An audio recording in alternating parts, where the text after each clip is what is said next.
Habari ya mchana.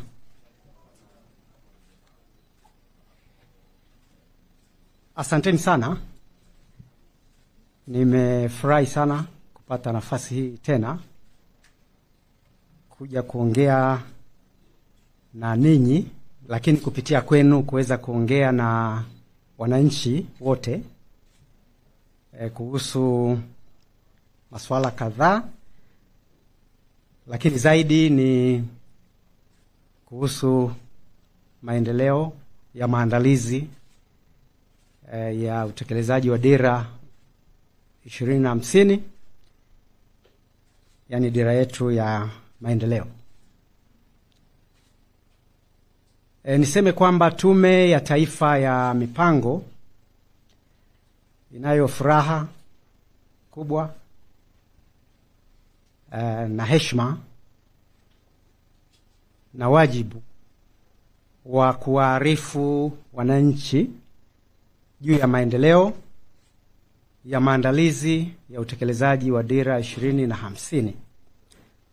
Kama mnavyokumbuka, dira 2050 ilizinduliwa mwaka jana, ambapo maelfu ya wananchi walishuhudia wakiongozwa na Mheshimiwa Rais wa Jamhuri ya Muungano wa Tanzania, Mheshimiwa Samia Suluhu Hassan, na huko Watanzania wengine wakifuatilia katika mitandao ya kijamii. Kwa hiyo kupitia ushiriki huo wa Tanzania, tunaona ni muhimu kuendelea kuwapasha habari juu ya kinachoendelea kuhusu ile dira iliyokuwa imezinduliwa.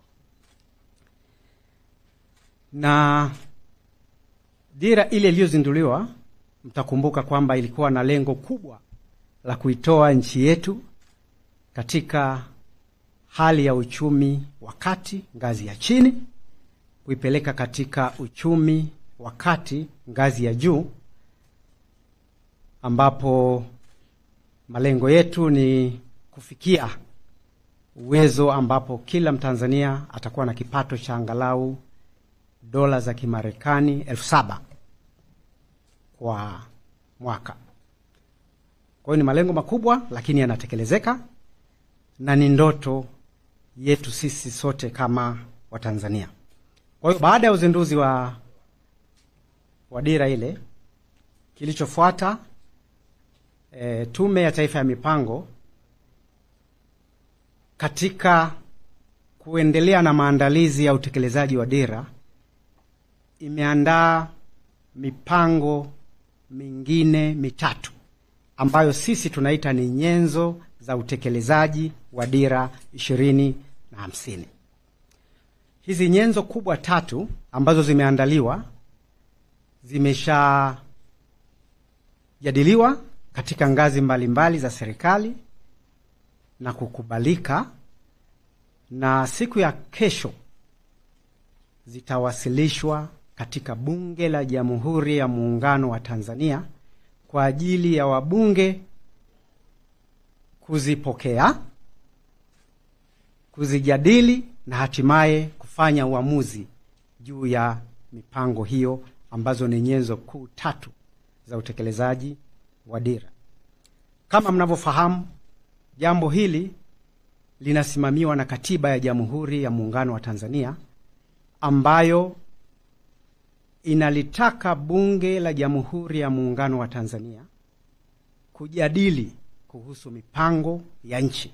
Kwa hiyo hizi nyaraka tatu ambazo ni nyenzo kuu tatu zinajadiliwa kwa mujibu wa katiba, na bunge lina kazi hiyo ya kujadili na hatimaye kufanya uamuzi. Sasa nyenzo hizi tatu ambazo zimeandaliwa, nyenzo ya kwanza inaitwa mpango elekezi wa muda mrefu. Huo muda mrefu ni miaka 25. Mpango elekezi wa muda mrefu miaka 25, na utaanza mwaka huu wa 2026-27. Huu mpango elekezi utaisha mwaka 2050-51. Kwa hiyo ni kipindi cha miaka 25 ambayo mpango huu elekezi utatekelezwa. Nyenzo ya pili iliyoandaliwa inatokana na mpango huu elekezi. Huu mpango elekezi wa miaka 25 umegawanywa katika vipindi vitano vya miaka mitano, ambapo mpango wa kwanza, yani mwaka 2026 hadi 2030-31 uko tayari, umeandaliwa na uko tayari kuwasilishwa katika Bunge la Jamhuri ya Muungano wa Tanzania, na mpango huu utawasilishwa pia siku ya kesho. Mpango au nyaraka ya tatu itakayowasilishwa kesho katika bunge letu inaitwa mapendekezo ya mpango wa maendeleo wa mwaka 2026 2027. Kama mnavyoona tunavyokwenda na hii mipango, tumeanza na mpango wa miaka 25. Ule mpango wa miaka 25 tumechukua mpango wa miaka mitano ule wa awali, na kutoka kwenye mpango ule wa miaka 25 tumechukua mpango wa mwaka mmoja unaoanza. Kwa hiyo hizi nyenzo tatu kwa pamoja zitawasilishwa kesho katika Bunge la Jamhuri ya Muungano wa Tanzania kwa ajili ya kujadiliwa na hatimaye bunge kufikia uamuzi kwa maana ya kuridhia, ili nyenzo hizi sasa zitumike katika kutekeleza dira. Na kama tunavyofahamu, utekelezaji wa dira 2050 utaanza mwaka huu mwezi Julai tarehe 1, 2026. Kwa hiyo haya ni maandalizi, na ni maandalizi ya mwisho kuelekea kuanza kwa utekelezaji wa dira. Sambamba na nyenzo hizi tatu, Tume ya Taifa ya Mipango, kwa kuzingatia uzoefu tulioupata katika utekelezaji wa dira iliyopita, tumeandaa mwongozo, na huu mwongozo unahusu upangaji wa mipango ya maendeleo. Na huu mwongozo hautaenda bungeni kwa sababu ni mwongozo kwa ajili ya utekelezaji au namna ya kupanga mipango, na lengo lake ni kuziongoza taasisi zetu zote, kwa maana ya mashirika ya umma, halmashauri za serikali za mitaa, manispaa zetu pamoja na majiji, idara zinazojitegemea, wakala za serikali na taasisi zote za serikali, ikiwa ni pamoja na wizara zetu na kila anayehusika na utekelezaji wa mipango ya maendeleo ya taifa letu. Kwa hiyo kupitia mwongozo wa upangaji wa mipango ya maendeleo, taasisi hizi zitapata mwongozo wa namna ya kupanga mipango hiyo kwa lengo la kwenda kulingana na matakwa na matarajio ya dira 2050. Sasa katika kuandaa na kuwaweka wenzetu walioko katika taasisi, wizara, idara zinazojitegemea na kadhalika, tayari tumeshakutana na taasisi hizi zote kupitia uwakilishi kutoka katika kila taasisi. Tumeshakutana na wataalamu wa uchumi au wakuu wa idara za uchumi za halmashauri zetu zote 184 zilizopo nchini. Tumekutana na wasaidizi wa makatibu tawala wa mikoa yetu yote 26 iliyopo nchini. Tumeshakutana na mashirika ya umma kupitia ofisi ya msajili wa hazina, na tumekutana na wakurugenzi wa sera wa wizara zote kwa lengo la kufahamishana au kujadili na kuwa na uelewa wa pamoja juu ya nini hasa kinatakiwa wakati wa kupanga mipango ya maendeleo ya taifa, vitu gani vizingatiwe na vitu gani viwekewe mkazo, ili tusiache hata kitu kimoja ambacho kinatamkwa katika dira lakini kisionekane katika mipango yetu ambayo inafanywa na hizi taasisi. Kwa hiyo hadi hapo tunakuwa tuko pamoja, kwa sababu tunakwenda hatua kwa hatua, na hii inatupa uhakika wa kuhakikisha kwamba dira hii inatekelezwa kikamilifu ili kufikia malengo yaliyowekwa katika dira na kufikia malengo na matarajio ya wananchi.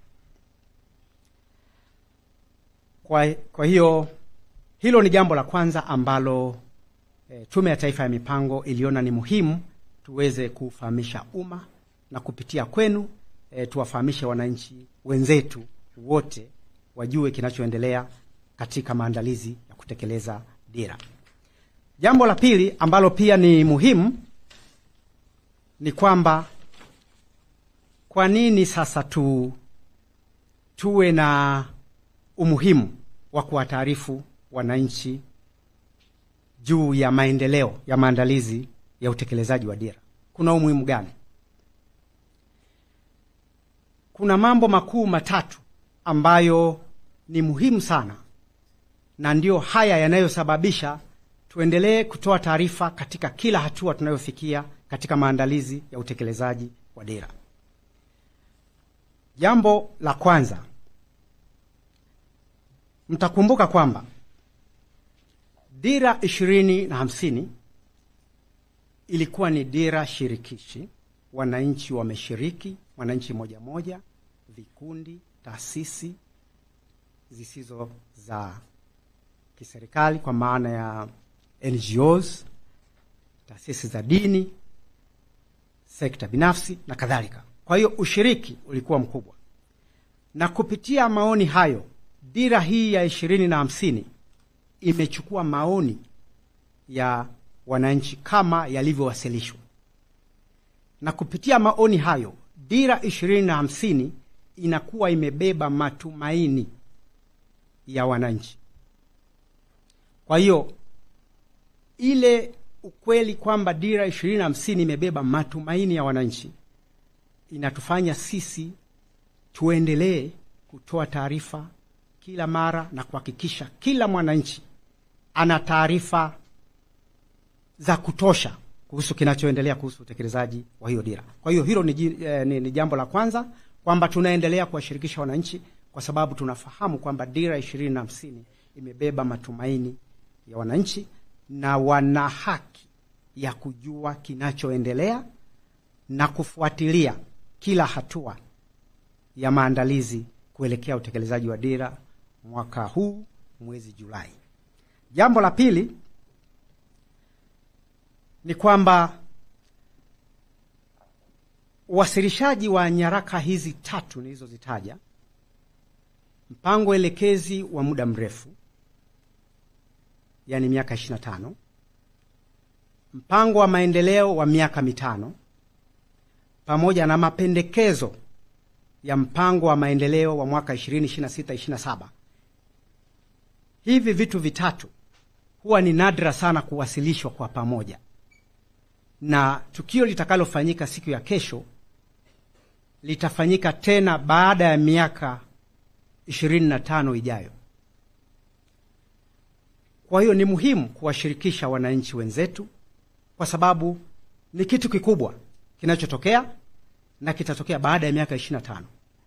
Kwa hiyo kupitia ninyi tunawasisitiza wananchi wenzetu waweze kufuatilia jambo hili muhimu sana kwa nchi yetu na muhimu kwa kila mtu mdogo, mtoto mdogo, sisi watu wazima na Watanzania wa rika zote wana haki na umuhimu wa kufuatilia haya yanayoendelea katika maandalizi ya dira.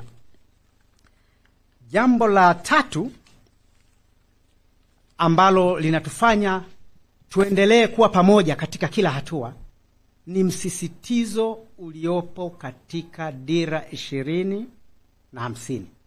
Kama tunavyofahamu, dira 2050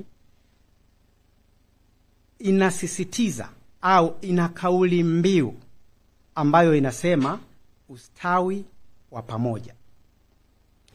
Ustawi wa pamoja maana yake ni kwamba hatutaki kumwacha Mtanzania yoyote hata mmoja abaki nyuma katika kunufaika au kupata maendeleo ambayo yatatokana na fursa zitakazotengenezwa kutokana na utekelezaji wa dira. Kwa hiyo lengo mojawapo la kutoa taarifa hii ni kuendelea kuwa pamoja kama taifa, kama ambavyo tumeshiriki katika kuiandaa na kuiandika dira hiyo, kuitolea maoni mpaka ikapatikana. Vivyo hivyo tunaendelea kupashana habari juu ya kila hatua inayoendelea, tukiongozwa na kauli mbiu ya dira inayosema ustawi wa pamoja. Kwa hiyo katika mchakato huu, Watanzania wa rika zote, watoto, watu wazima, Watanzania wenye kipato kikubwa na wenye kipato cha kawaida, Watanzania wasio na changamoto yoyote ya kimwili, na Watanzania wenzetu ambao ni wana ulemavu wa aina fulani, Watanzania wote wasomi na wenye elimu ya kawaida, hawa wote kulingana na malengo ya dira yetu tunatakiwa tustawi kwa pamoja.